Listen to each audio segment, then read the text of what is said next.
Alrighty. What up, what up? Well, I might as well just get started.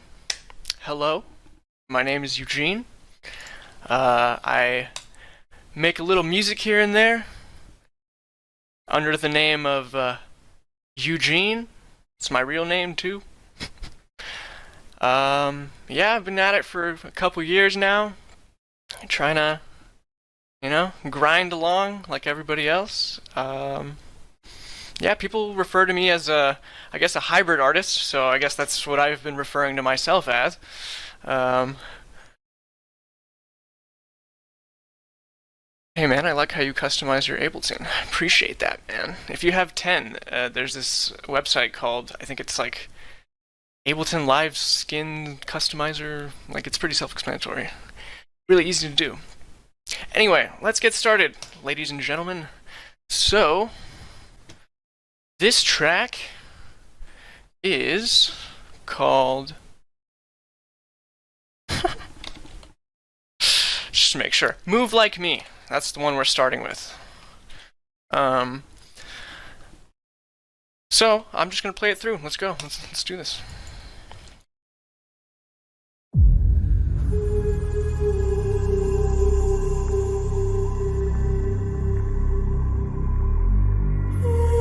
Levels sound good, everyone?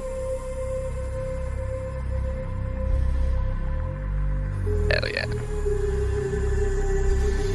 And yes, it is me on the vocals. I will explain how, because I can't sing.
Alright, I'm gonna stop it there. So, well, let's start with the introduction. Again, so firstly, before anything, normally I would go through before a stream like this and organize everything, but I kind of wanted to show everyone the raw process, just because a lot of people feel obligated to organize everything, and I say look, you should know where everything is. You should definitely be organized. But if your workflow is just like go, go, go, go, and you can work like this without everything organized, then I say do that and get really good at that. You know what I mean? So forgive how messy it is. So let's start with the vocals. All my vocals in every track are me. However, I can't sing at all, so what the heck? I use a lot of autotune, a lot of reverb, a lot of delay. So, let's see.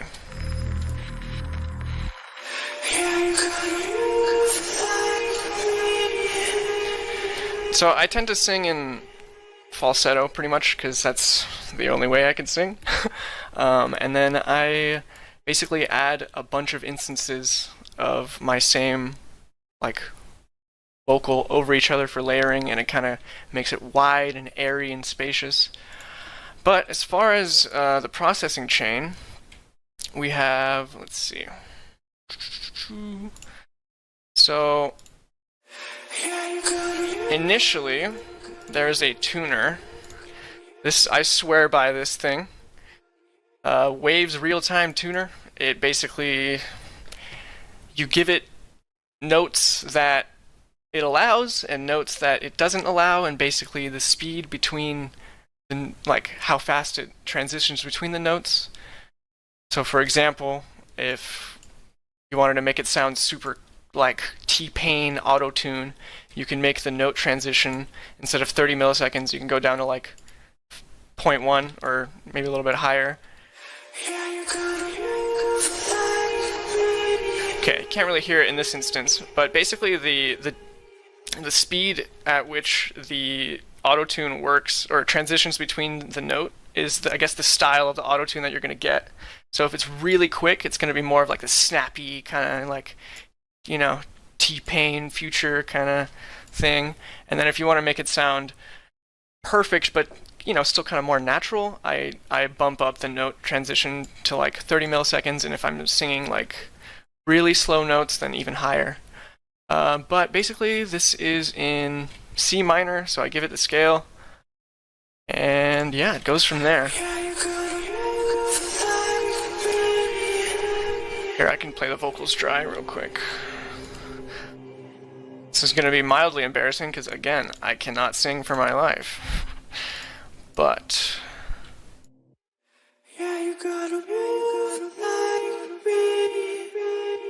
okay, it's not too bad. Well, yeah, no, it's pretty bad. So, yeah, I mean, I would definitely need a tuner. But moving along the processing chain, I normally like high pass my vocals. Since I'm in falsetto, I high pass them pretty steeply. Because normally, if you were to have like a lower male voice, it would probably be kind of in this range. But since I sing in falsetto, most of my, you know, frequencies are, I guess, over 1K. So I pretty much, the high pass is pretty significant. And then, let's see, a compressor, I guess 2 compressors. This is a pretty old project, so if there's some weird processing, then forgive me. But yeah, I guess I really wanted to compress this in this case.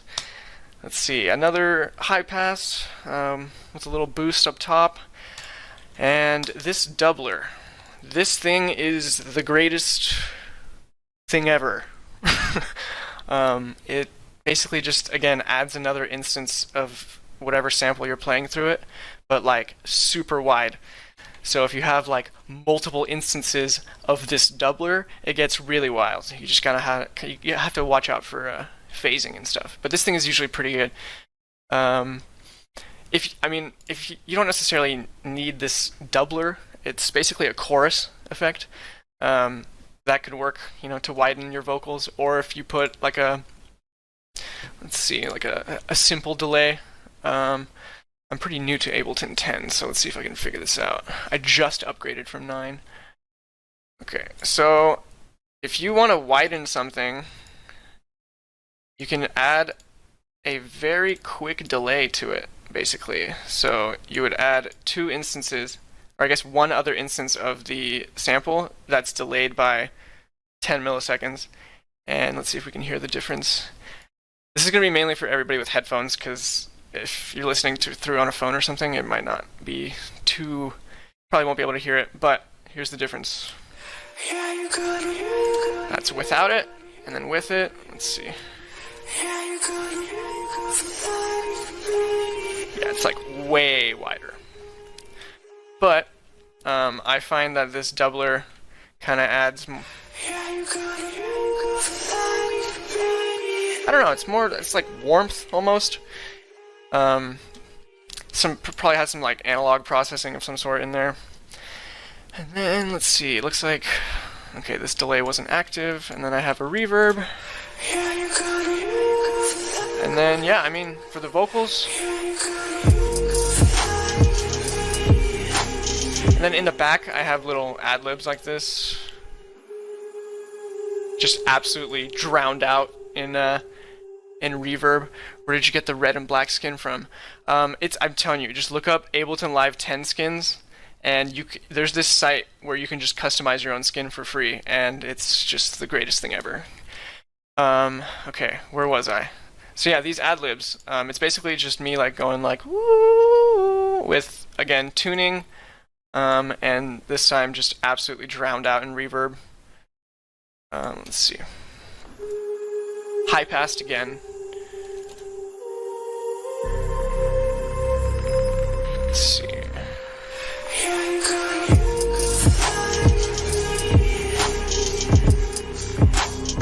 Yeah, without it, without the vocals, it's pretty empty, actually.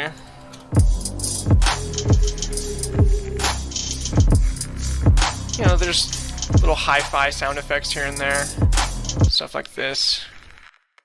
I feel like this is hugely important to, you know, I guess, not to just fill up your mix, but to, I guess, add texture to whatever scene, I guess, you're trying to paint.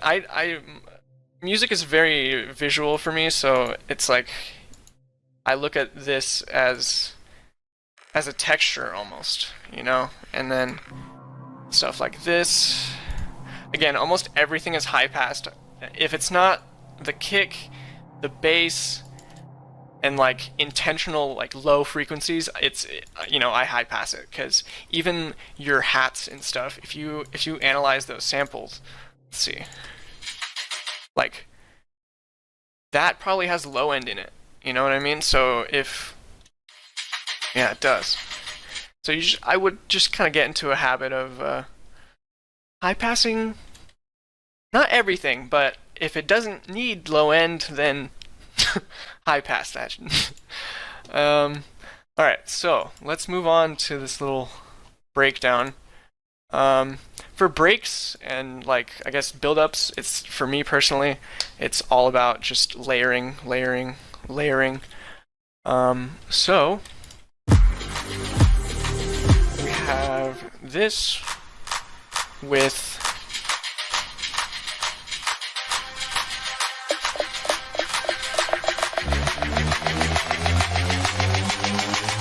I mean, there's a ton of layers, you know, and I think that's the key to making build-ups sound full and stuff. Honestly, at this point, I'm looking back at this, and I think it could even be fuller than I made it. It's not the best build-up I've made, but I think, you know, it's good. It still has like elements of the vocals, so it's not too disjointed.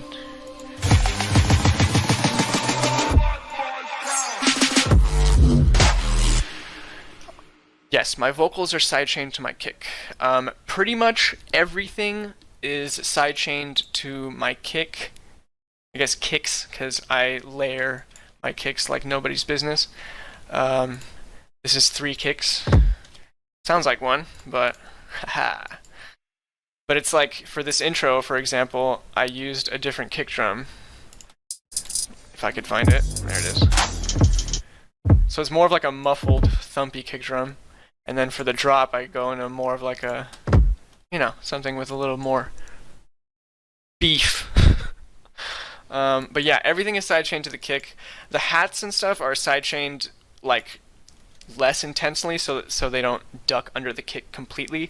Because there's some elements of the track, especially like hi-fi, like hats and rides and stuff, that you don't want, and vocals actually, that you don't want that completely dipping under the kick. So when I sidechain that, it would be like, well, in Ableton you can dry wet your sidechain. So I would basically do, like on a hat, I would do like a, I don't know, 40 to 50% dry wet on my sidechain, just so it, you know, it ducks, but it's not, you know, doesn't disappear completely, because then you lose.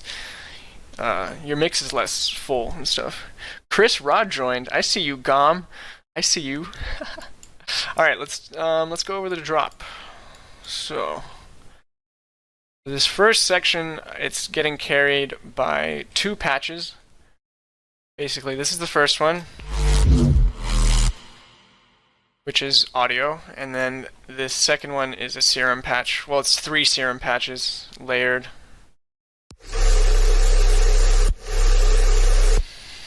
it's just like a wall of sound, pretty much. So as far as this first sound goes, it's funny because like I initially started making music and I was like, okay, I have to make everything from scratch, everything regardless of, you know, whatever. I forced myself to make everything from scratch, and I think that actually slowed me down.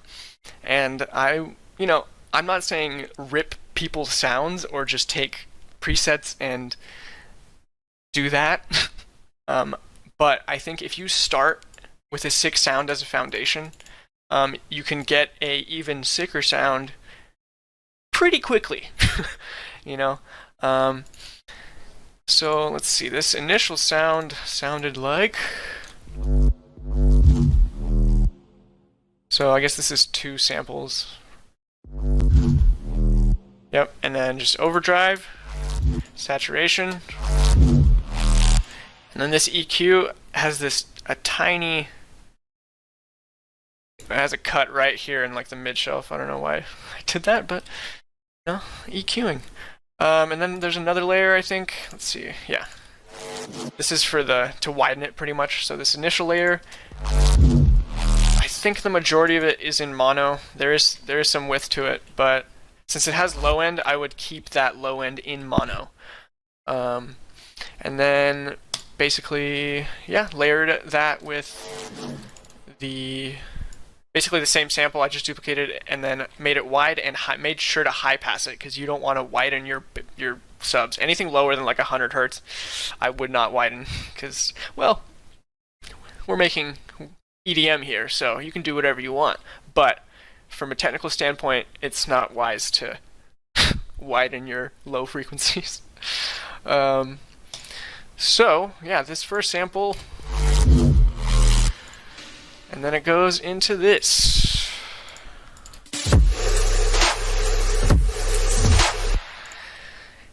And this guy is pretty much, let's see, a sub with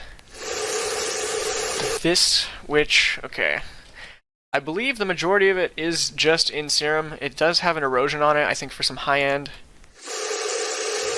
Actually adds a lot. Yeah, so the erosion adds some white noise, just to kind of, again, to fill up the mix a little bit. Cutting some peaks here and there. You can kind of, usually when I make a sound like this, I sweep through it with EQs just to make sure there's no resonant frequencies. Yeah, this patch, I think, Growl, I forget where that's from. Sorry guys, I don't know where this is from, but it's basically the sound is the unison, because when it's just one, it's a completely different sound. So when you put 16 voices on this guy, it sounds a lot different. And then there's a little quick modulation right in the beginning, just to give it some like whip, you know? So it goes from the bottom of the wavetable to about 75% up, like really quickly. Just to kind of, I don't know, I like to say add whip to it, because like you're just like, you know, instead of just right in, it's like kind of delayed a little bit, you know?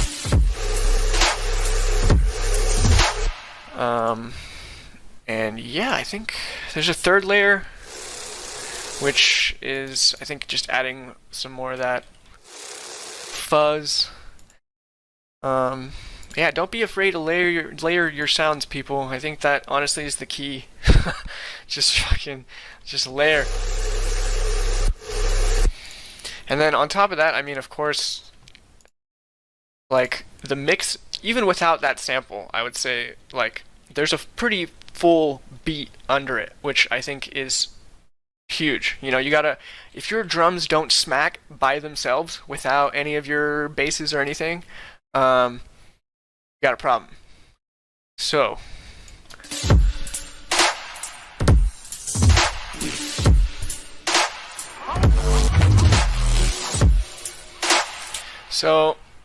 let's see. It's actually not that full, I'll be honest with you. But we got that in there, side chained to oblivion. some other symbols in there. No. I think I forgot to high pass that guy. So like this is a prime example. This is a symbol, but it has sub frequencies. So you should probably high pass this guy. Guess I missed that. But you know, here's to improvement. So yeah, I basically just make sure your beat is nice and full before you add any bass sounds. But I mean, hey, you can start with bass sounds. It's totally up to you. I like to tell people, like, whatever you're doing as far as your workflow, even if it's like lazy, just get good at that, you know?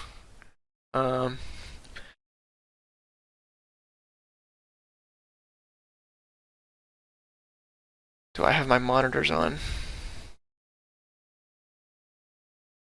Does it sound okay, guys? Here, let me see if I can turn something down, because no, my monitors are not on. Okay, I'm just going to keep going, and if it sounds bad, Alex, let me know. Okay, so... where were we? So yeah, the cymbals in this case add a lot, because pretty much there's no groove at all other than these cymbals, these guys.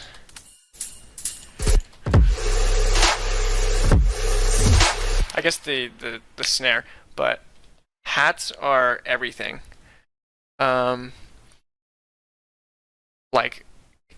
it's funny, when I was a child, my dad was a DJ and stuff, and even then, he was like, he didn't really have a technical understanding of music, but he was like, dude, there's something about hi-hats. It just feels like they really drive the groove, you know? Like, hi-hats are everything.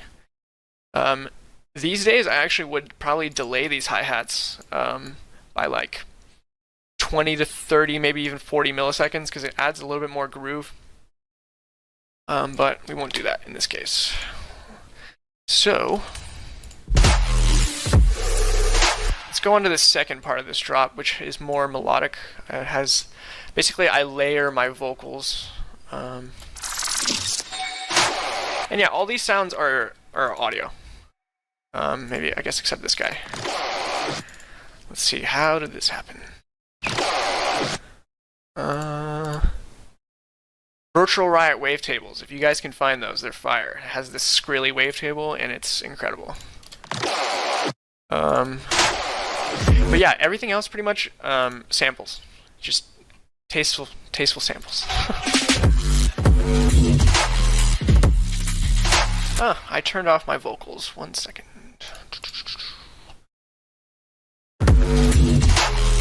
There we go. So like, the second part of most drops, I like to add some sort of melodic something. And since I sang in the beginning, I was like, hey, might as well just add these guys.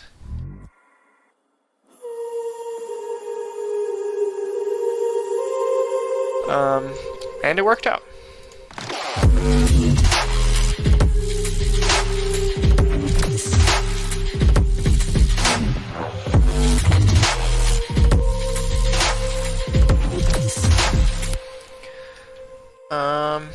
And then I think during this section, the bass turned into an 808. Yeah. I like to use the 808s a lot. They have like a different, I guess, tone. Might not be the right word, but they hit different. You know, like in the low end, like some 808s have some significant thump that just a pure sub sine wave wouldn't really have. Are the vocals you? Yes, the vocals are me. Again, I can't sing, but in case you missed it, this Waves real-time tuner is freaking the best. Yeah, it looks like my VSTs might not be showing up. Sorry guys, I'm not sure how to fix that. Okay. So So, what else for this part? I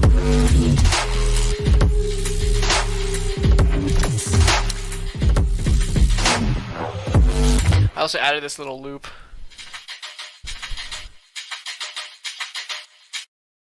You're in display capture, not Windows capture. I think I am actually in Windows capture. Let's see.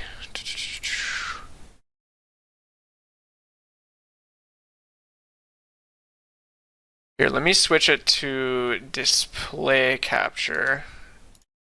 See if it's better.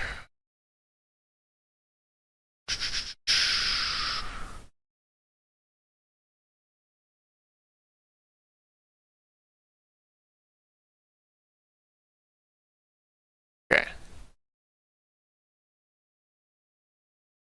Let's see. If I open up a plugin now, can you guys see it? Let's see.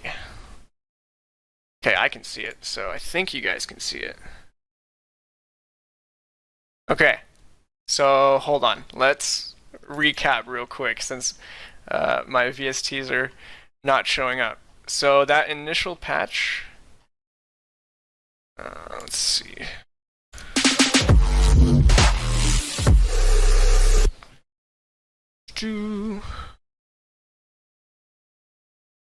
Oh, that's the sub. Okay. Here's the patch. Hell yeah, everybody can see them. All right, dope. So, again, just to recap, this sound would not be this sound if there was only one instance of this wavetable. So, if I make one wavetable, if I switch the unison from 16 to 1, it sounds like this. Which sounds terrible. So if you bump up that unison, detune it, it gets wider and kind of has a different tone to it. Let's see. What, did I miss any other plugins? I got the... Oh yeah, Omnisphere. If you don't have Omnisphere, get Omnisphere. It's the greatest freaking thing ever. Here, let's go on to the second drop. See if anything interesting happens here.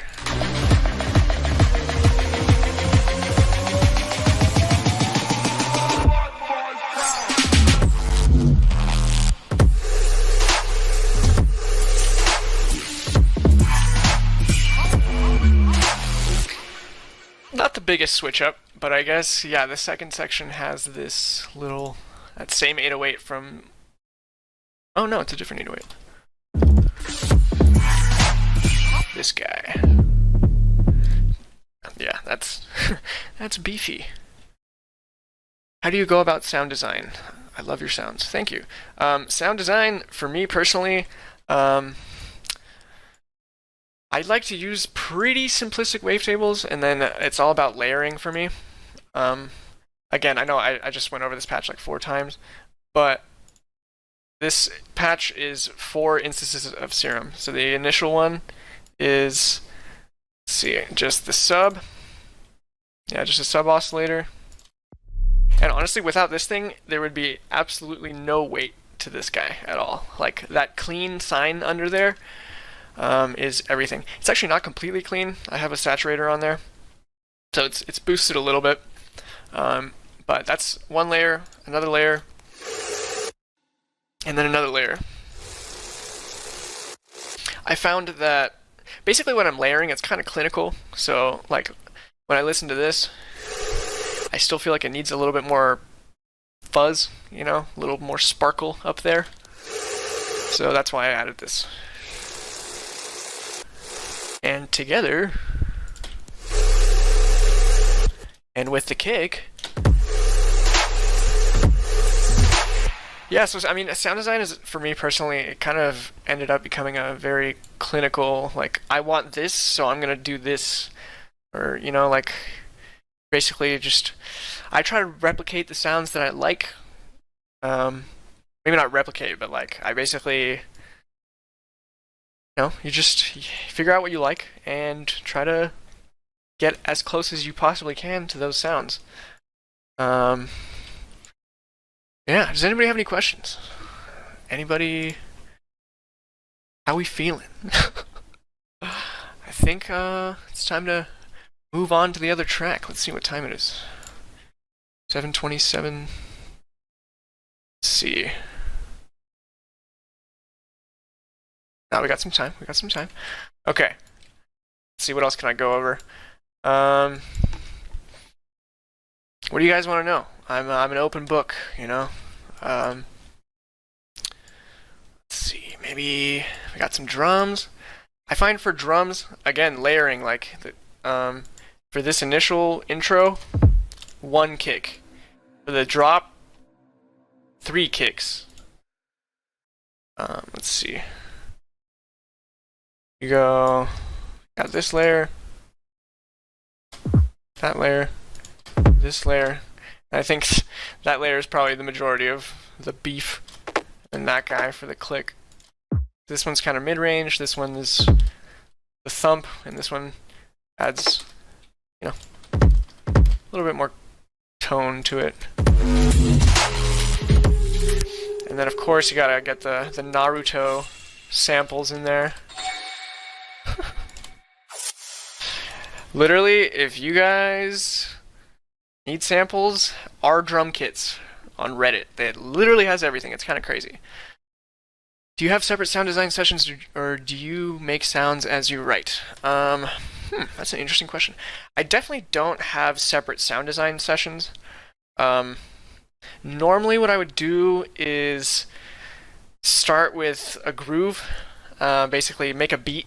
I would probably add either like a bass line to it or an 808 just to establish a key, and then from there it's easier to choose samples, because like if you have a key, for example, this song is in the key of C, so if we wanted to choose another sound for this, hello, sorry, hold on. Interesting. Oh, there you go. Basically we could go and find any sound. Sorry if that was insanely loud.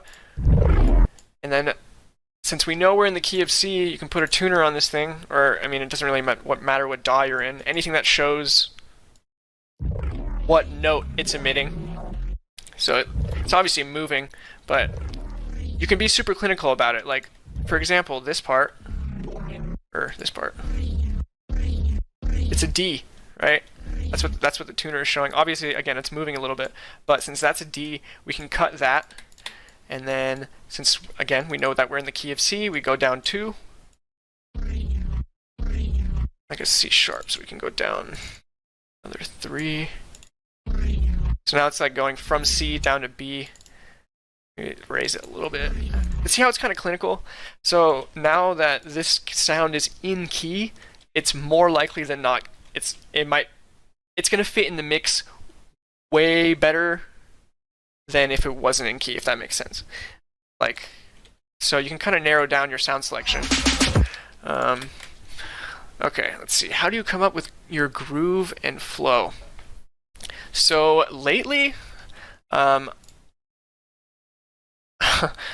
I've been making a lot of rap beats, but the groove for me is all in, obviously kick snare, but it's all in the hi-hats. For example,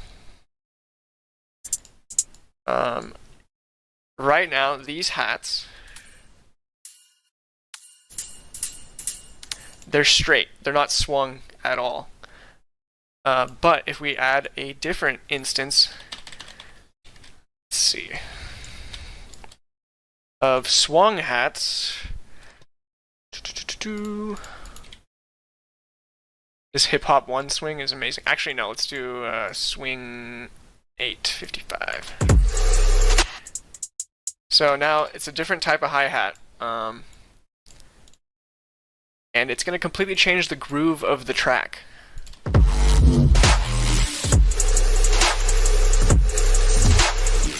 So now it's like swingy, you know what I mean? And these days, again, I delay my hi-hats by like 30, 40 milliseconds because it just sounds so much better to me. You know what I mean? Like that, it's like almost like lazy. And then I find personally lowering your hi-hats. Yeah. So that's a completely different flow than this. So again, like as far as grooves and stuff, I would say like hi-hats are everything. Again, your kick and snare have to bang, has to be good. But yeah, dude, like triplets. I use a lot of triplets. Like this is swung. I believe these are technically triplets now. But yeah, don't be afraid to just use triplets all the time. Let's see. How do you go about arrangement? For me personally, arrangement is basically, again, I would make a beat, duplicate that beat, and then remove some elements, and that would be my breakdown, you know. And then add a riser and duplicate it again. So if you find that you're stuck at like a kind of like an 8-bar loop kind of thing, just duplicate it a bunch of times. It kind of just opens it up, you know, and because I had that problem for a while. I was just had like hundreds of 8-bar loops that I just couldn't finish, and I just started duplicating every arrangement, you know, every 8 to 16 bar loop, and just, I don't know, it kind of opened me up a little bit.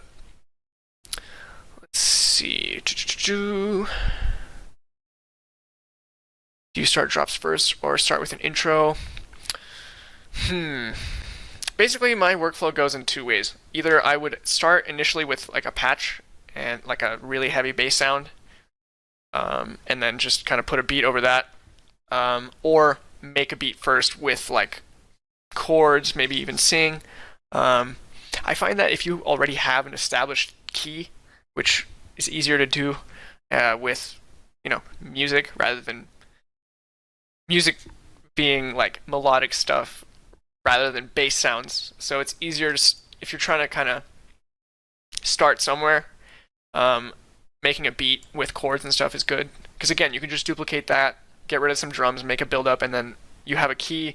You can find bass sounds in that key, or make your own in that key. But you know, it totally depends. I would say whatever you are naturally inclined to start with, like just basically just get really good at whatever you're doing. You know, it doesn't, whatever my workflow is, it's super individual, you know, so it's like, yeah, I'm cutting corners everywhere, and like, I can't say I'm the most organized producer, but I mean, I guess it's working, you know, so just do your thing, open it up, you know.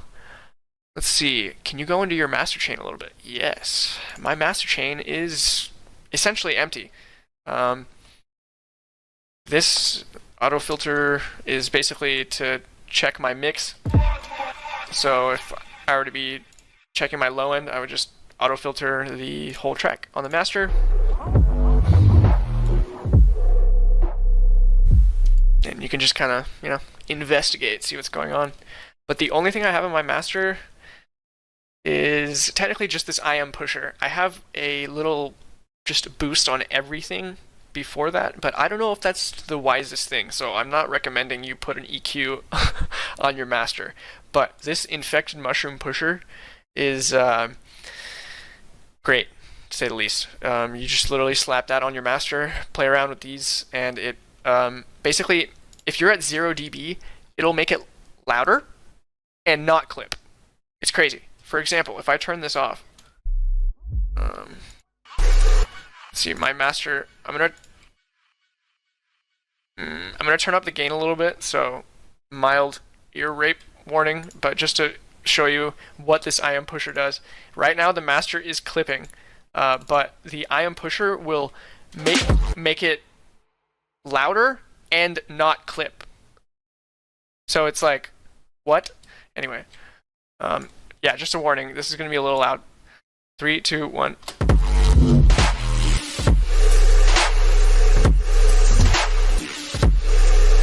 It's actually not clipping too hard, but so much louder with the pusher. It's crazy. So definitely recommend that guy.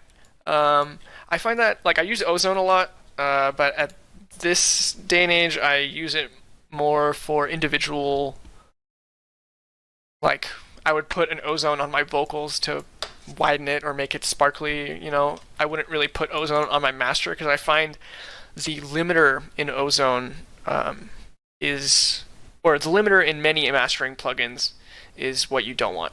The thing about Pusher is that it has a really, really good soft clip like on the master, so it sounds like it's clipping, but it's not, and yeah, it makes it super loud, like super, super loud. I put that on pretty much all of my masters. Let's see.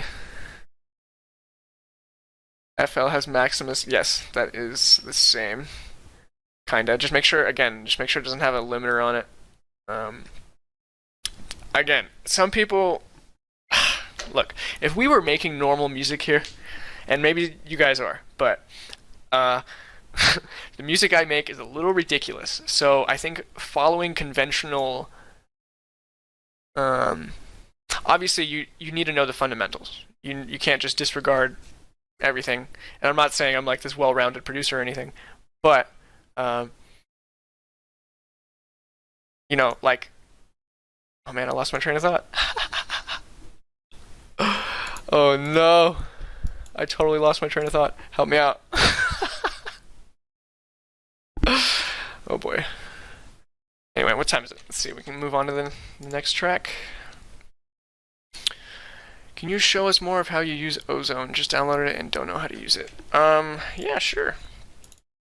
So, I mean, if you put Ozone on your master, let's see what happens. Put Ozone 8. Talking about limiters. Yeah. Thank you. Okay, so, if you're making, like, regular music, if you're recording a band, probably shouldn't clip. You probably should stay in the green. Give that shit some headroom. Make sure it's a-okay. But the music that I'm making is not exactly normal, so I clip the absolute shit out of it. And like there's a very, very fine line between tasteful clipping and it sounding terrible. So you gotta be a little careful.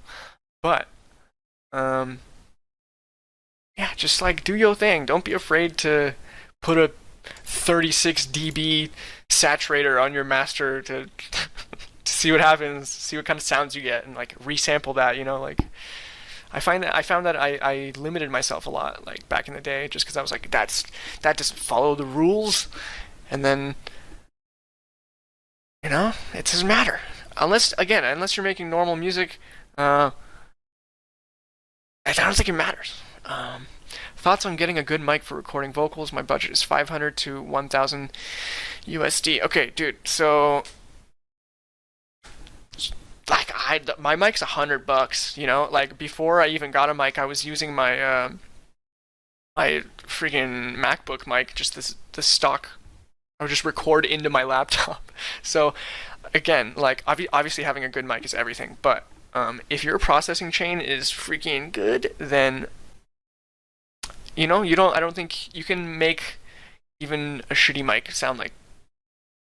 You can be like Burial. He literally would resample cell phone recordings on YouTube and like auto-tune them and make it sound just like heaven, pretty much. So, yeah.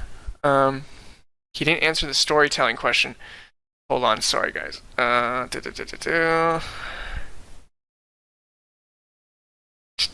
Storytelling. Huh. It's almost subconscious, honestly. Like, I can't say it's a thing that I'm, like, after. I mean, I can't say that, no. Because in a lot of tracks, for example, like, I'm saying you gotta... This is kind of like a little subtle flex, this track in particular. It's like...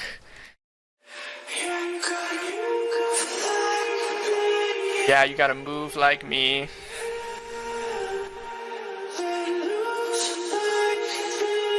let it loose like me. So, I mean, it's a little bit easier with vocals, obviously, because you have words and you can kind of play off that. But the storytelling aspect of music, I don't know if that's like a, at least for me personally, it's not really a conscious thing. Yeah, I would make like an Elon Musk tribute here and there, or three, but you know, it's just like, just follow your heart, you know, just if it sounds good to you, freaking go for it. But yeah, obviously, if you kind of get a predetermined idea of what you want this track to sound like and be like, then yeah, again, it narrows down your decision making, which I think is everything.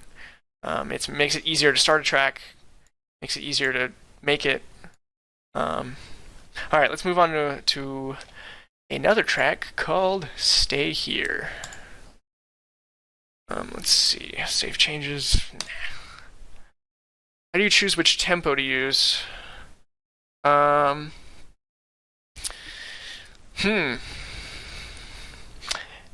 interesting. I kind of can.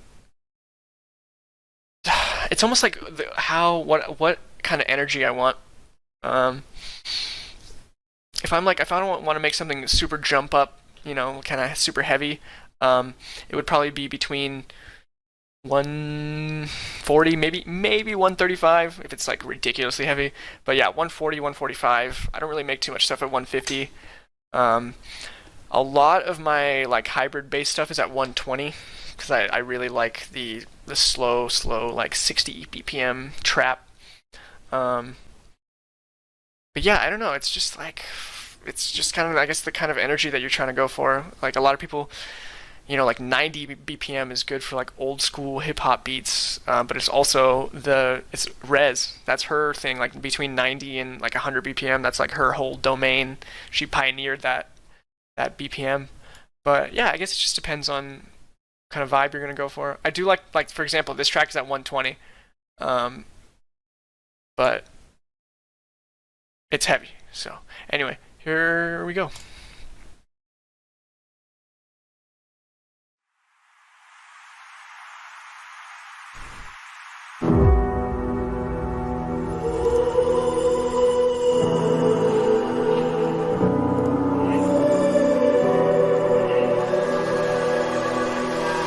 Sorry, I'm gonna turn that down a little bit.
Gonna be honest, this might sound a little artifact-y when it drops over the stream. We'll see.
Yeah. Someone call the EPA. So I think I missed a question. Let's see, hold on. Is there a specific level you like to be with your entire mixdown before you run it through in IM Pusher? No. In fact, a lot of the times I'm in the red the entire time, and IM Pusher, again, somehow beefs it up even more and makes it so it doesn't, so it's not in the red. It somehow makes it like green. It's crazy. I don't question it. I don't try to pretend like I know how, but it's amazing. I recommend it. Is the intro piano a VST? I believe it is. Play a little piano here and there. I think it's important to have, at least baseline musical knowledge if you're making music. But not essential, for now. Yeah, it's Omnisphere.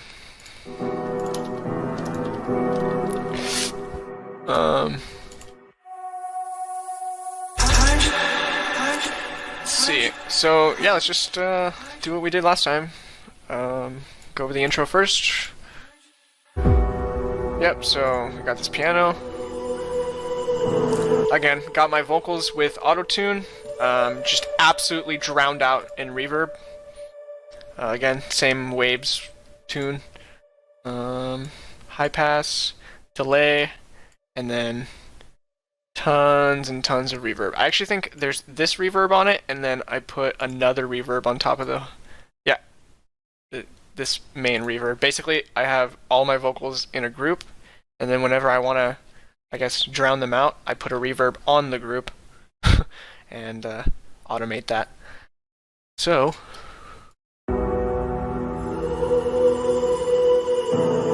that's the piano, vocals.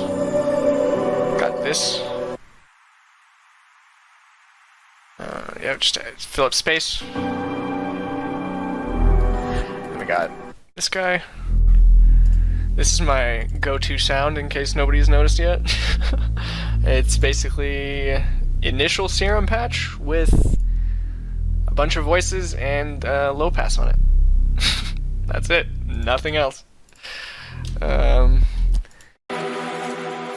Okay, so, and then for the vocals, let's see.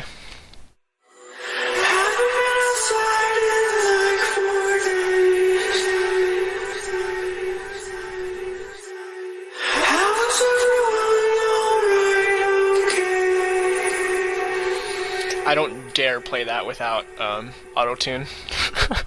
I really don't think that sounds good. Let's see.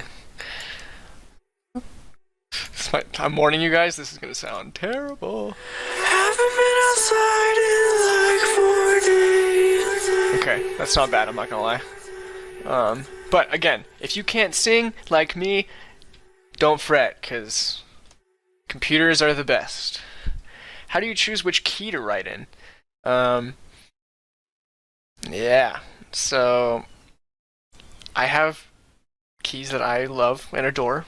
I find that, for example, the subnote, I basically, whatever subnote I want is how I find the key. Because, for example, if you're in the key of G, your subnote is either going to be, in my opinion, way too high or way too low. Because G0 is, you can't hear that. I would say B is the absolute lowest I've gone, and even that you can barely hear it unless you have like a fat system. But my favorite go-to keys are E, D sharp, E minor, or D sharp, E flat, and then D and C sharp and C, basically in that range. I think F is too high personally, B is a little bit too low, and pretty much everything between C is actually a little bit low in my opinion too. But everything in between, I would want to say C and E. Because in my opinion, yeah, like F is a little bit too. A lot of people like F as a bass note, but I'm not a fan. I like the lower tones. So I believe this one is the key of E, yeah. Cause like, okay, look, if I make this a G, when you make this lower, like that's not okay. I mean, I guess you can use that for something, but as far as if you're trying to make something pretty, that's not gonna work. So, yeah, I guess yeah, just basically whatever you want your root note to be is how I choose the keys. Let's see. So.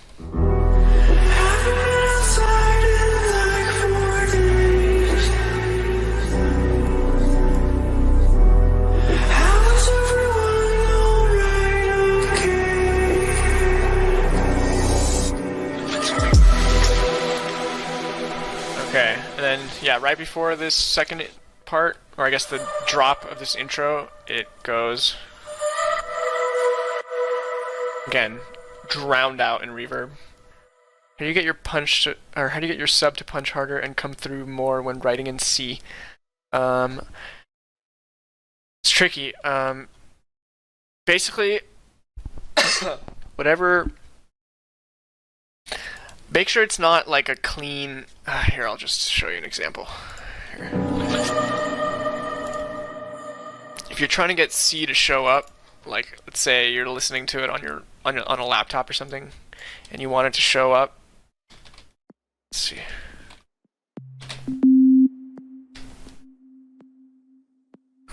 This has a high pass. Hold on.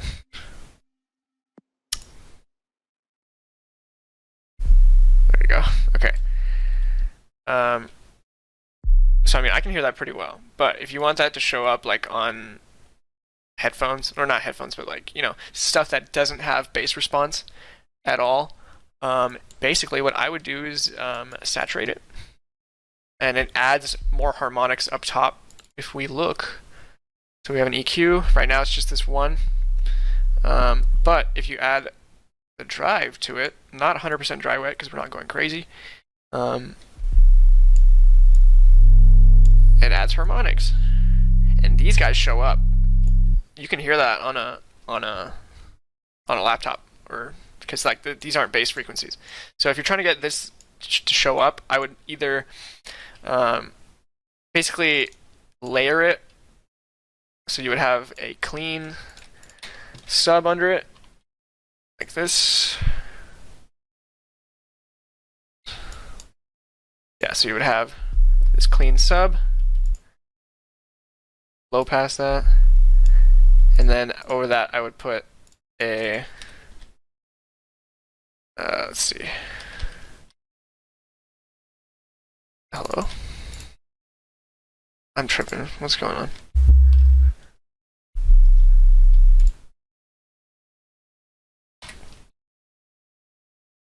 Okay, yeah, so I would basically, so when you have two instances, you want to high pass one of them so the subs don't conflict.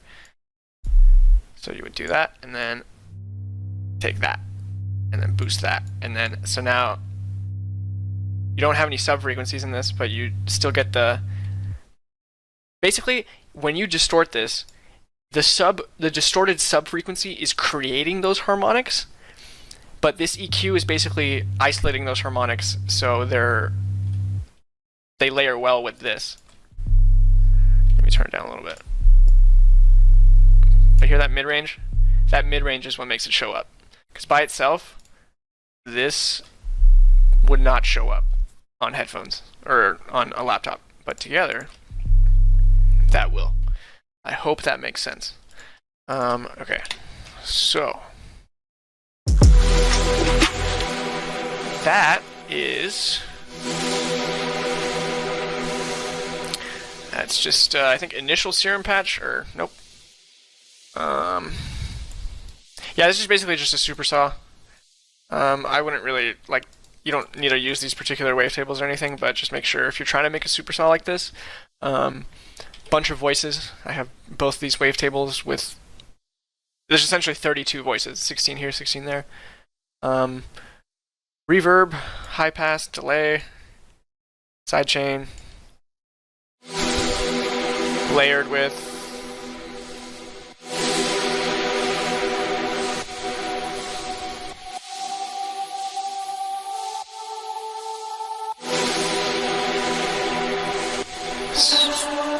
So without the vocals,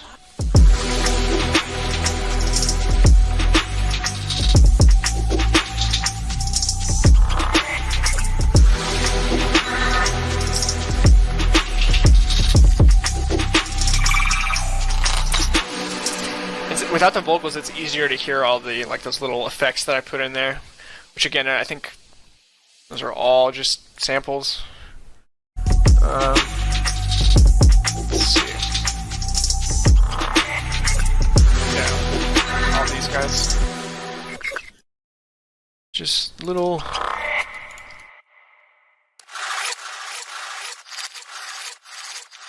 Yeah, and those do a lot. Again, make sure you high pass those so they're not doing too much to your mix. But yeah. Wait, what are my vocals? Do-do-do-do. I just wanna stay here.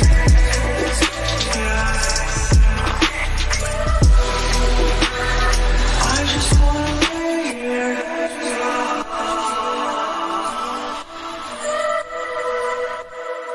I just wanna be here.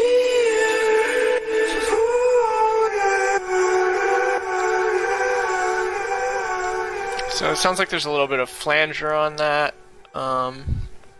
Obviously delay. And yeah, just reverb. It's pretty clean. Like there's not really much on there.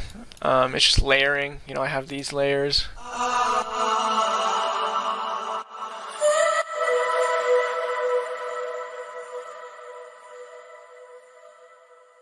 How do you go about choosing those kinds of hidden sounds?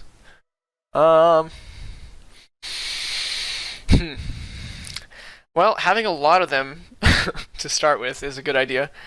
Because if you just kind of like, you know, have samples.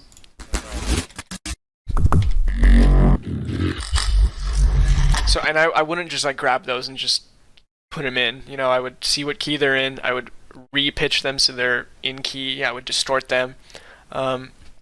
But yeah, I think it's important to have like a bunch of sounds to choose from, and to have it organized. So like, for example, if you were trying to find more of those like hi-fi glitch, I can literally just type in glitch. Y'all about to see all my samples, but it's okay. I mean, yeah, whatever. Holly sound design. So I mean, you know, like, again, I think the process of becoming a better producer is all about speeding up and streamlining your workflow. You know what I mean? So I might not be one to talk because nothing's named and everything is kind of in disarray, but I know where everything is. You know what I mean? So it's okay, in my opinion. I like to tell people to just get really good at doing you. You know, even if that's like against the rules, you know what I mean? Whatever. Anyway, let's move on to the breakdown. Before a breakdown, I always like to rise into it, so I have stuff like this.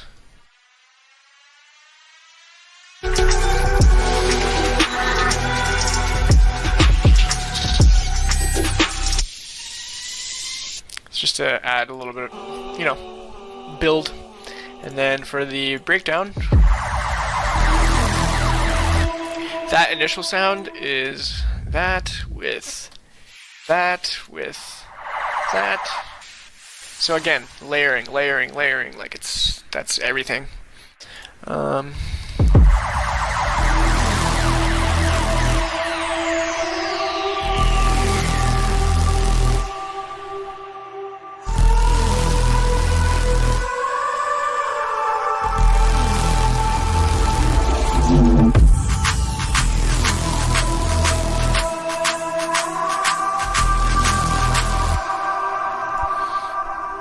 Does Stuka get to hear you record these vocals from the next room?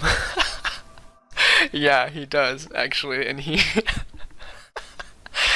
like, I can hear him from his room, like, making fun of me, like, singing in falsetto, like, yeah.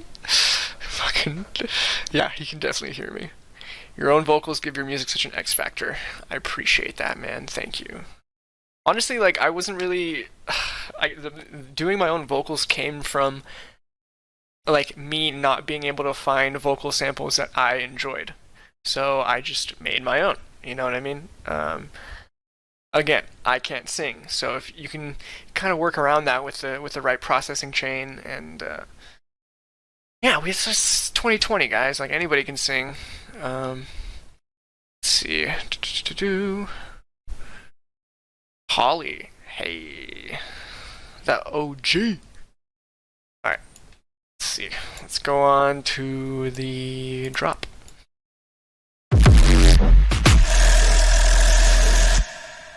So that initial sound is, again, just a sample with a ton of, looks like overdrive, boosted the highs. All these compressors are sidechain, I think. Yep.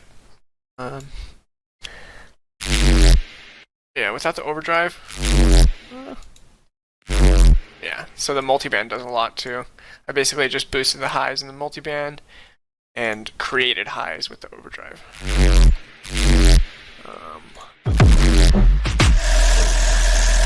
Then it goes into this, which again, just the sub, and yeah, this is another. It's actually wow, it's the same wavetable as the other track, and yeah, just again multiple voices. Let's see what it sounds like with one voice. Yeah, nope. I mean, that has, that has character to it. It kind of has like a Snails kind of vibe, but I'm not Snails, so try to go for something a little bit different. The detune does a lot too.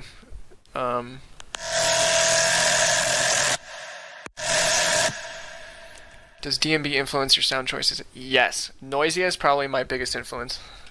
I'm so happy that DMB is like finally coming to America. I mean, it's, people have been playing it for a while, but like I feel like it's starting to actually kind of blow up a little bit. Like Americans are starting to like it, It's like it used to be kind of like a UK thing, but I think people are starting to get the energy now because it's it's a little bit trickier to dance to than dubstep or trap, But yeah, drum and bass is the best.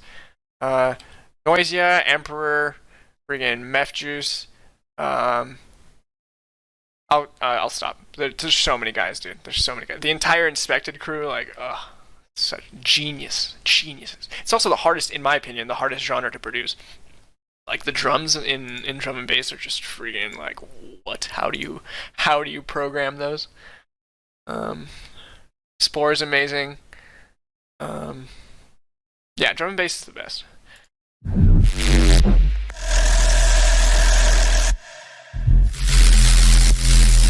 It's probably, this sound right here is probably one of my favorite sounds I've ever made. That's fat, come on. This is 2 layers. Again, it's a sample with a bunch of distortion on it. Whoa. Yeah, this is a cool little EQ chain.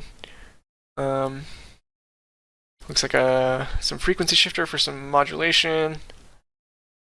But yeah, it's mainly just EQs. Yeah, so and then like another wide layer just to give it a little bit of movement. I like to add a auto pan to my samples. So like literally you can basically add an LFO to any sample with auto pan if you make the phase 360.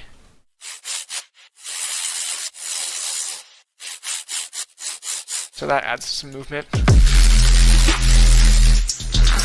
And there's this guy. Again, just distorted samples.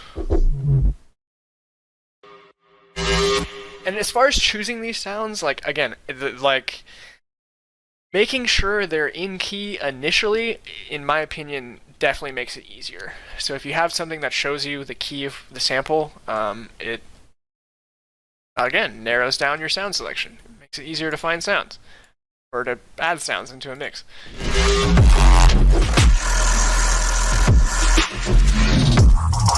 Yeah, this guy.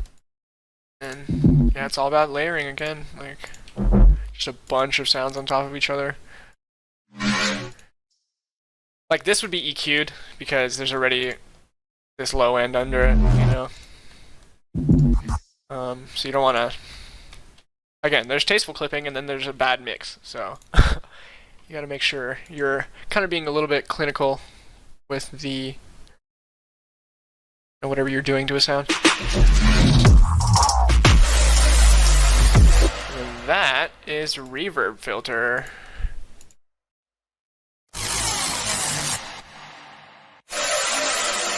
Well, it's multiple layers. This one in particular is reverb filter.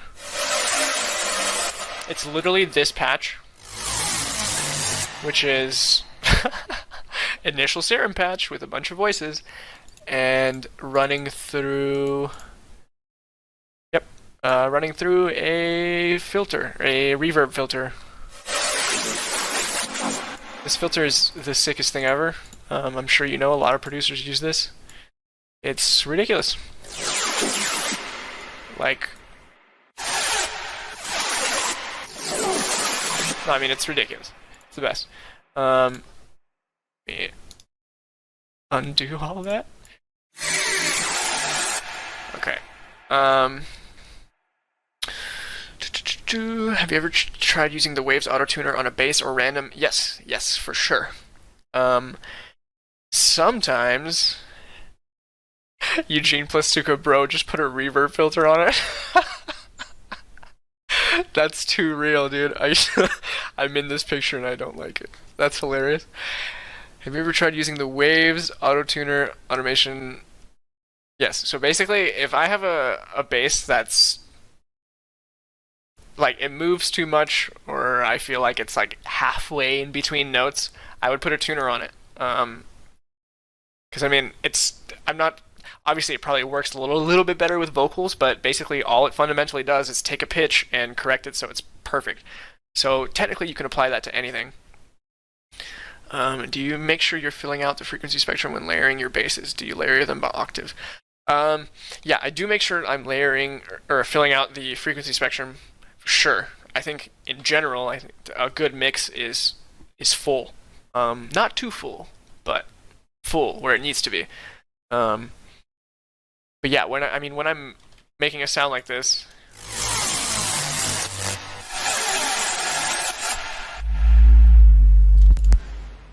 like there's different harmonics in each sound. So one of them would basically cover the hi-fi fuzz. You know, you can basically make whatever that you basically like. It's the texture of the sound up top, at least. So this one right here is giving this sound the texture. So it's giving it kind of like an abrasive, you know, really heavy tone. And then this under it is kind of giving it airier tone, I guess, you know? And it's lower frequencies in there. And then the sub.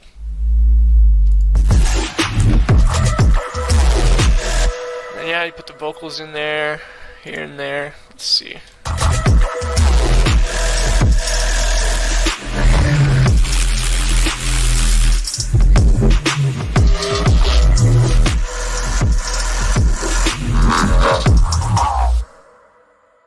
How do you go about group processing for all those bass sounds? Let's see.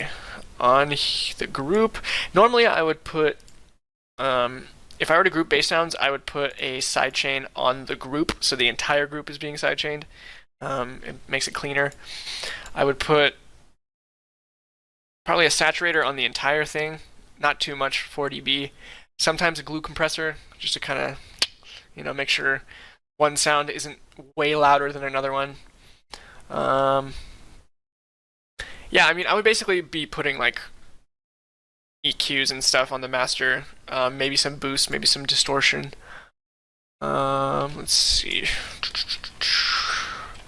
This group right here. Let's see, yeah, this one's. Yeah, this group of basses literally has sidechain and a little bit of reverb to kind of just make it a little bit bigger. Yeah, not much. Alright, let's see.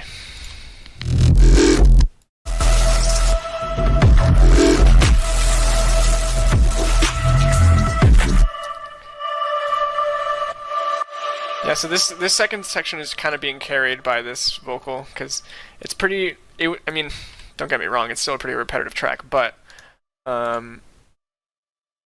this second section has more melody to it now because it has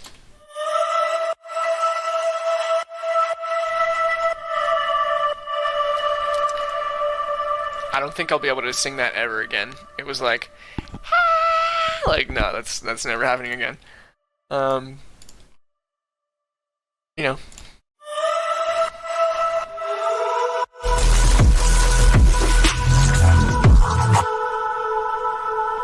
Any tricks for drum processing? Yes, layering, layering, layering. Skrillex has literally like 10 kicks layered on top of each other to make one kick. Literally just, if it doesn't sound full, add another loop or add another sound, make your own loop. But yeah, normally I would put like the initial kick drum would be a couple kick drums. Let's see. I don't know if that's the case here. Yeah, no. In this instance, I literally just have this one kick. I think. Yeah. Saturator, EQ, just to boost the high end. Looks like some low boosts here. Auto filter just to kind of, I guess, round out the high end, because I guess I figured it was a little bit too abrasive. Yeah. As far as snares and stuff, again, layering. Like, make sure you have like a wide sample, and then you have an initial transient, like a really good. You know, this could probably use another layer, honestly. I mean, it's loud, so I don't. Maybe not, but for example, like there's like people probably didn't hear this, but it fills up a lot of space. And it grooves, you know?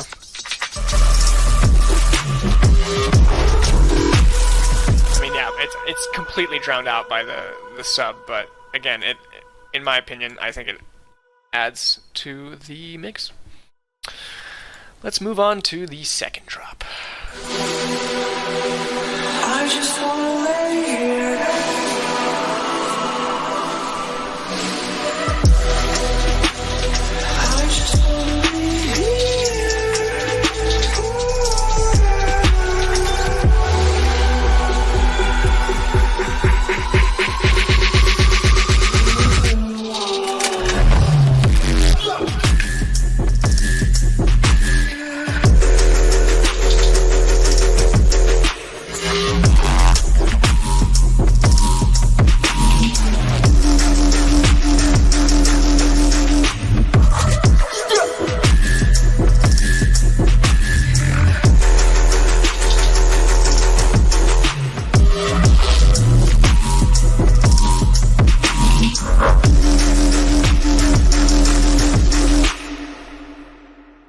Different. I think similar to the other track, the second drop is carried by an 808. So it goes from. Yep. Where is this 808? Open this project in a while. Bum, bum, bum, bum, bum. There it is. So yeah, this guy.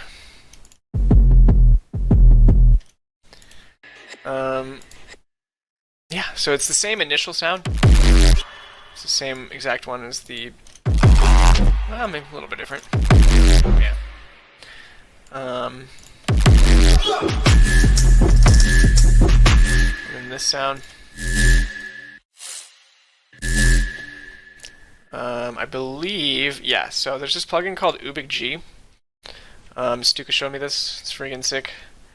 Basically, you can change...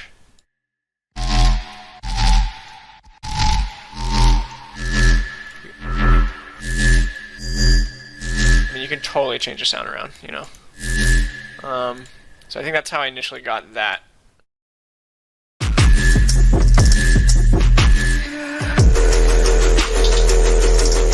Do you use Trash at all? Yes, I do. Trash 2 is the greatest. Yeah, if you're ever trying to just do sound design, I mean, if you're ever just trying to like get a ridiculous sound really quickly, you can literally like go into Serum, put a sine wave, put Trash on it, and you're good. go from there. You know what I mean? And especially if you have like a really complex convoluting wavetable, trash is ridiculous. However, there's a lot of recognizable presets that trash has now, so I try not to use it too much. As far as just using the presets. But basically I would go in and let's see. I would like, let's see. So instead of browsing through all these presets, you would turn everything off, and then, well, I would probably start with the trash. Yeah, just like go from here, and you can really, God, sorry about that. Yeah, trash is, it does that a lot. Trash has really good feedback too. Like if you have a sound that is short and you put trash on it, like some of the presets and some of the convolvers, they have like really nice tails. So yeah, I do use trash a lot. How do you get your Ableton skin like that? It is a website called Ableton 10. I swear to God, just look up Ableton 10 skins, and you'll find a site that you can literally just customize it. And yeah, that's what I did. So, best feature on trash, the convolver. Let me open it up again. Oh, I still haven't gotten over that freaking patch. But let's put a trash on it and see what happens. Yeah, this convolve right here is my favorite thing that trash has, because you can literally put like, I don't know, mech animal. God, it's so loud.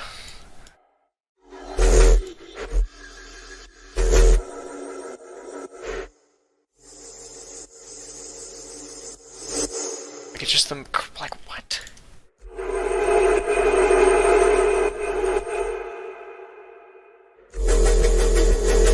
that one's sick.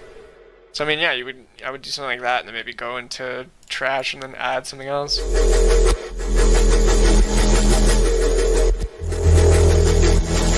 Yeah, whatever. But yeah, in my opinion, the convolve is the craziest preset, or not preset. You know what I mean? Okay, so yeah, this patch right here.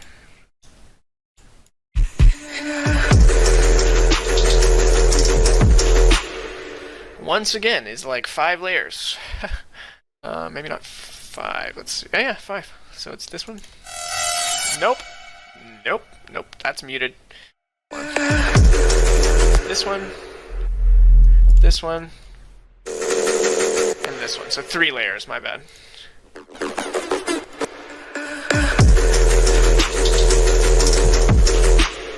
So it's again just the sub.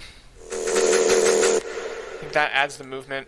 It also has a white noise oscillator, so it adds some like hum to it, like some air. And then that and this.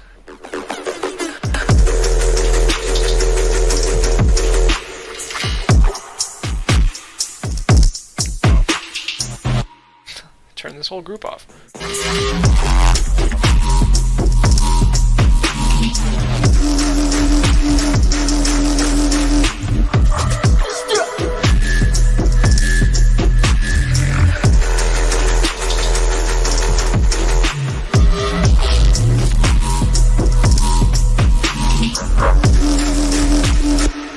So yeah, as I was saying earlier, this sound right here, it's the same sample, but Ubik G is changing the pitch of it. Let's see. Where is Ubik G? Right there.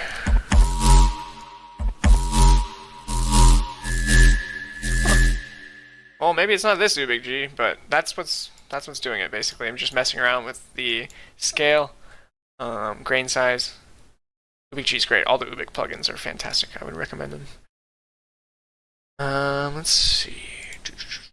I can hear float headshot vibes in the fills. Yeah, float for sure. Let's see.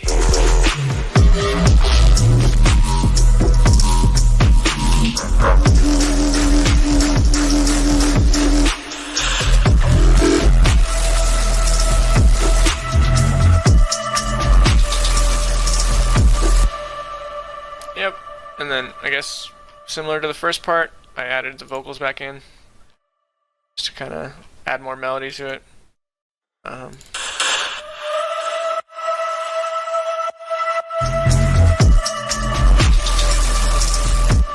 So many instances of EQ8. Yeah, they're all just like, I don't know, I find that like if I just use one EQ, I have less freedom. So like basically I would like add an EQ and then duplicate it and then add another EQ. And I don't think everybody does that, and that might not be the smartest thing to do, but that's how I do it. Because I don't know, I feel like when you're messing with like the values on this, then you're probably going to mess with the values here and stuff. But if you add another EQ, let me try to explain that again. You have values here, right? You have a sound. If you, instead of just, if I tried to replicate this second EQ with this EQ, like that, it would move around some of the stuff down here, which I don't want. So what I can do is duplicate it and then just boost this up here. And yeah, so that's basically like why I have so many EQs. Just because like, yeah, you know, it's basically find frequencies that sound good, frequencies that sound bad, and either boost them or take them out. That's fundamentally what EQ does. Ableton EQ has mid-side processing, which is really good as well. If you're trying to like, so you have a bass and then you want to, it still should be wide, but you don't want to widen the sub. You can widen it and then mid-side, so just the sub is in mono. And yeah, anyway, I'm getting sidetracked here. Let's see. Any questions? How we feeling? How we doing? I gone over. Do I have effects maybe? Yeah, I mean, again, like I feel like my workflow is pretty simplistic, and I intentionally didn't organize any of these just so all the people out there that aren't organized feel like a little glimmer of hope, you know, because I don't think it's necessary. I mean, you should be organized, but if it's like, if disorganization is part of your workflow and it works, then I say keep at it. You know what I mean? So I intentionally didn't go through this and name everything because that's just how I make music. And that process will change. My process of making music will completely change within, you know, hopefully 3 or 4 months. If you make enough music, you know, it's just it's constant improvement. Yeah, man, just keep making music, guys. I'm not saying I'm like a master or anything. I have a long way to go, but I numerically number my projects. Stay Here was number 180, and the other one was number 157. And I think my last, 227 is where I'm at right now. So I told myself when around 400 or 500, shit's gonna get a little bit interesting. But yeah, you know, do your thing. Don't, if somebody's like, hey, you have to do this, it sounds better the way you're doing it, just do it the way you're doing it. Because if you're making electronic music, there are no rules other than having a bad mix. You know, like you still gotta be, tasteful. Let's see what this sounds like without any elements, just the drums.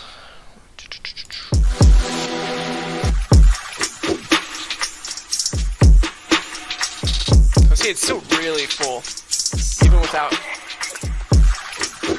the vocals.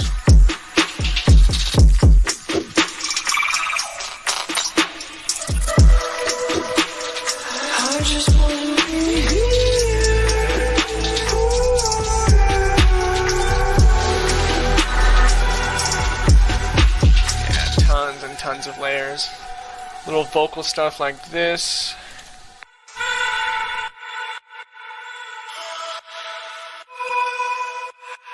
Gotta make sure everything is, in key. Everything's sidechained. Everything's EQ'd. That's a great way of charting your progress, that numbering system. Yeah, it's cool. It's a little bit discouraging sometimes because publicly I have like 15 tracks, but I've made 227. Just on this computer. So, and that's not a lot compared to others. I'm pretty sure Leotrix is sitting on like 1,000 songs. So, there's pros and cons, but it's interesting like going back to Project 30 and seeing how much you've improved. And like, there's even like the difference between Project 220 and Project 200 is like substantial, So it's a nice little frame of reference. Yeah. What's good, guys? Ask me anything. I'm an open book. Let's see. Do I have any interesting vocal processing on this? How do you group your sidechaining?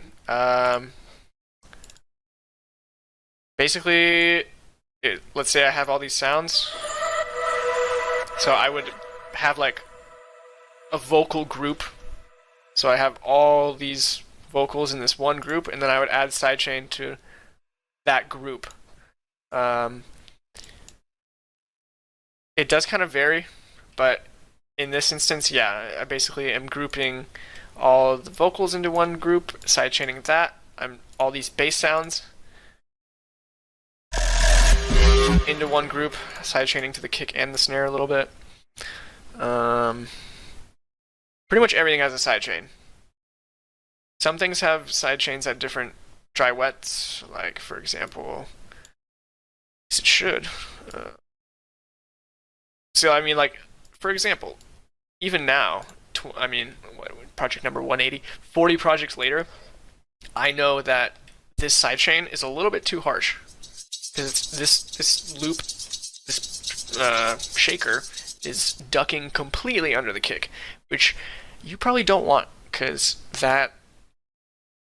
Well, I guess it depends on the kind of style you're going for, but when you have hats, you don't want them to completely, hats or a shaker or whatever, ride cymbals, you don't want them to completely duck under the kick. You want them to duck, but not completely. So in this instance, I would do like 60%. Yeah, so it's still, you can hear it ducking, but it's still coming through a little bit, so it doesn't just disappear every time the kick happens. Do you use the LFO tool or any MIDI trigger?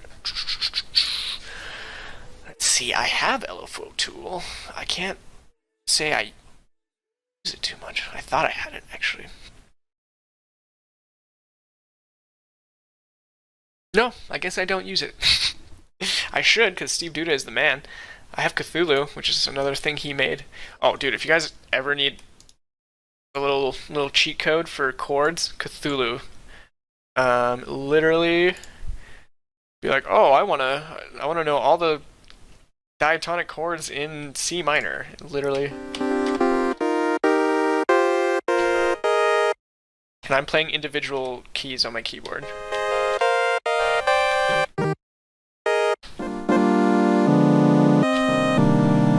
Yup.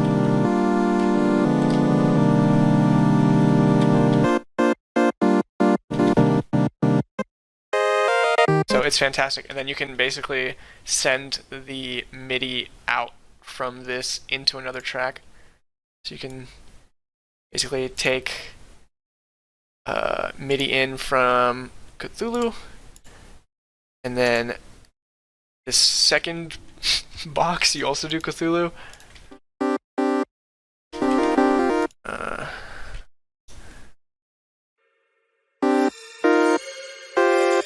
Now the MIDI is running through Serum.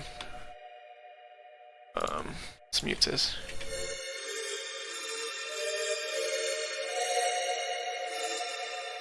So yeah, Cthulhu is the best.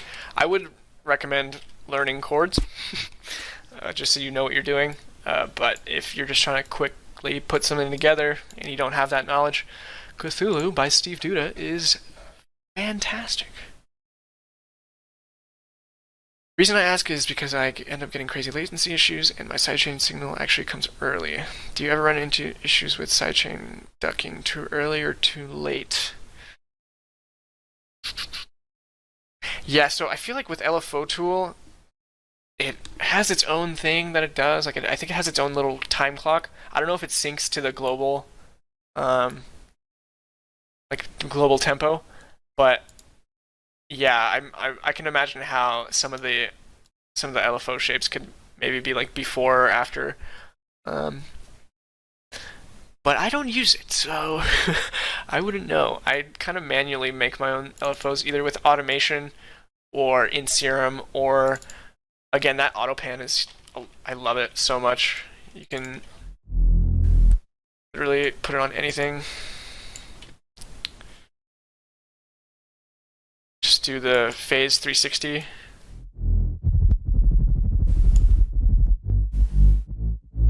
I think it change the shape. So yeah, that auto pan is the majority of the time what I use for LFO, if not like just like manually automating it and then just duplicating it a bunch of times. Any certain way you approach starting a new project? Oh wait, before that, how do you make your samples for the fills and such? Reddit, Reddit, Reddit, Reddit is the greatest freaking thing ever. Our drum kits on Reddit, I have most of my samples from there. Splice has some good stuff. I would go and just like find a sick sample pack and go from there. Because if the sample pack is sick, and you initially start with crazy dope sounds, it's easier to make doper sounds from those.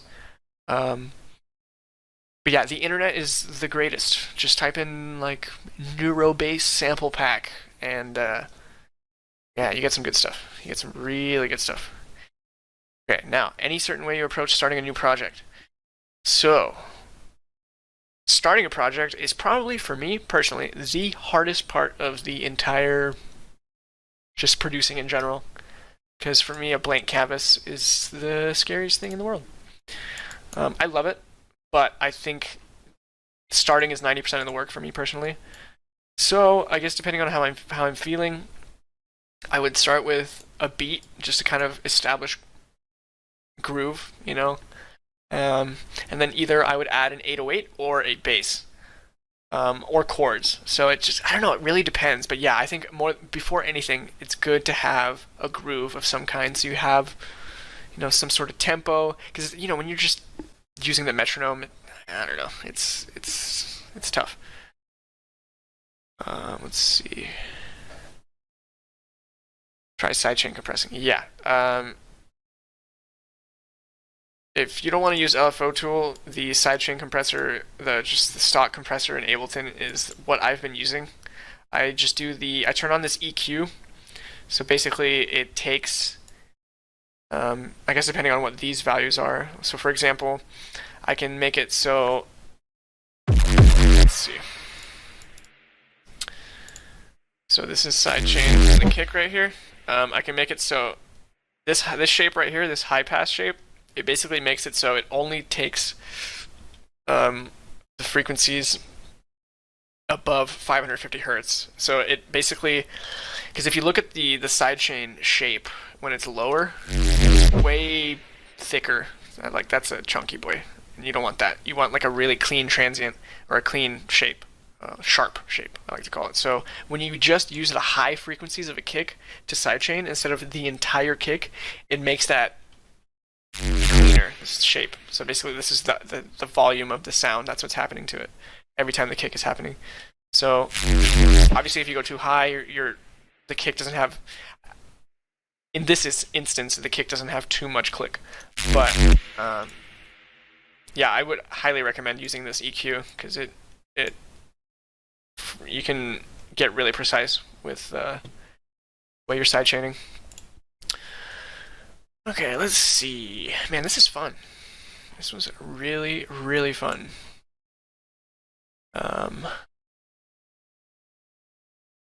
yeah, guys, any last minute questions, any tips?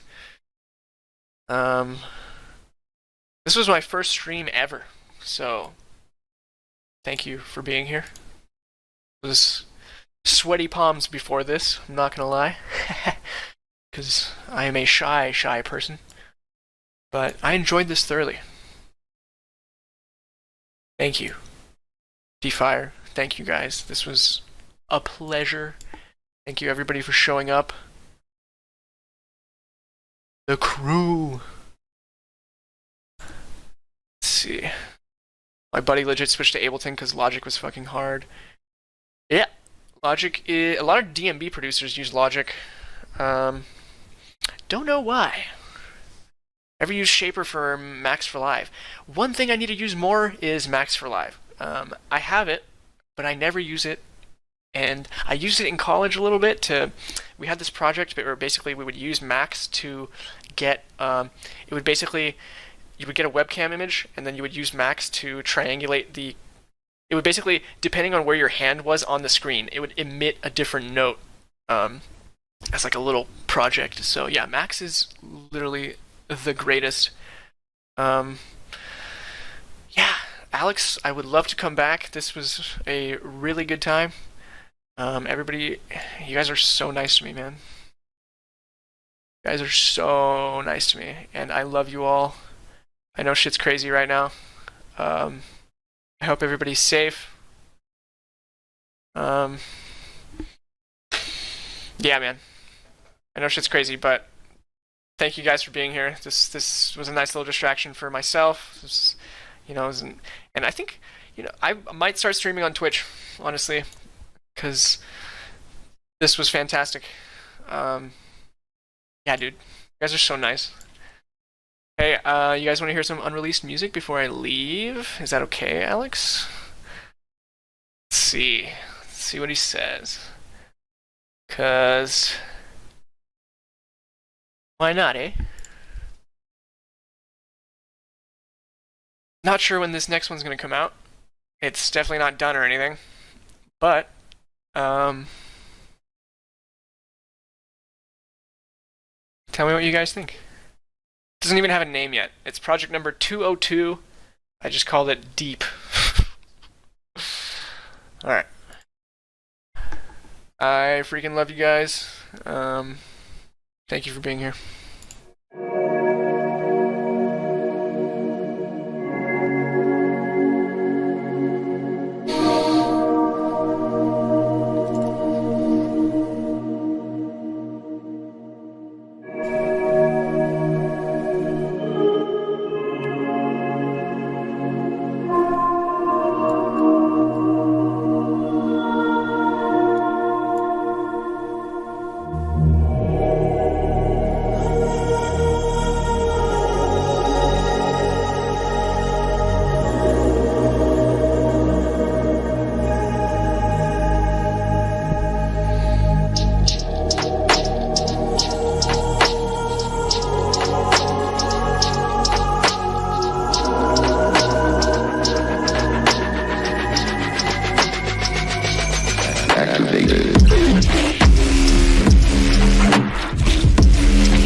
Shout out to AJ for recognizing that the Half-Life vocal.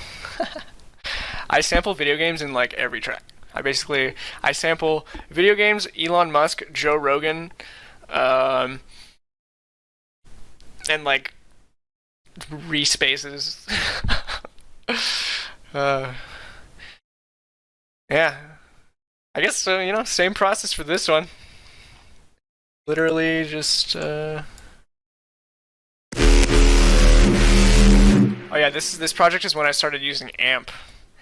Amp, literally, even on a sine wave, sounds like the greatest thing ever. Hold on. Let me find this. Let's see. Yeah, look at this. Dude, amp in Ableton. That's with it off. With it on. Like, are you kidding me? Like, hello? that's ridiculous. Yeah, so if you stay to the end, amp in Ableton. It's the greatest. It's the freaking greatest. Alright guys, I'm gonna call it. All the best. I love you all. Thank you for Defire for having me. I hope that's how you pronounce it. You guys are the best. I look forward to coming back. You guys are killing it. And thanks again for everybody for being so nice to me. Seriously, you guys. It was just numbers for me for a while. Like just go on SoundCloud and see like, oh cool, got 20K here, 30K here, and then I played like one show. In fact, I played 2 shows total, and those 2 shows were I was like, holy shit, maybe. People came up to me and they were like, yo, we drove an hour to get here. And I was like, what? It became very, very real. So much love, guys. You're the best. Thank you for all the support. Thank you for being so freaking nice to me. And yeah, you'll be hearing from me very soon. Stuka and I have a release on Jadu on the 3rd, on Wednesday. It's kind of for this whole movement protest that's what's happening.